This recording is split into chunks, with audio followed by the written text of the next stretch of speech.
السلام علیکم۔ برکس ممالک کو نو منتخب امریکی صدر ڈونلڈ ٹرمپ کی جانب سے دھمکی پر چین کا رد عمل آ گیا۔ ٹرمپ نے برکس ممالک کو خبردار کیا تھا کہ ڈالر کے علاوہ دوسری کرنسی کی طرف نہ جائیں، جس پر چینی وزارت خارجہ نے بیان میں کہا ہے کہ بیجنگ اقتصادی بلاک کے ساتھ ارکان کے ساتھ تعاون مزید بڑھائیں گے۔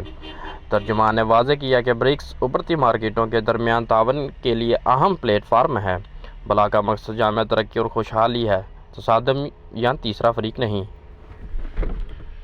علاوہ ازیں، چین کی جانب سے شام کے مختلف علاقوں پر دہشت گردوں کے قبضے پر گہری تشویش کا اظہار کیا گیا ہے۔ بین الاقوامی خبر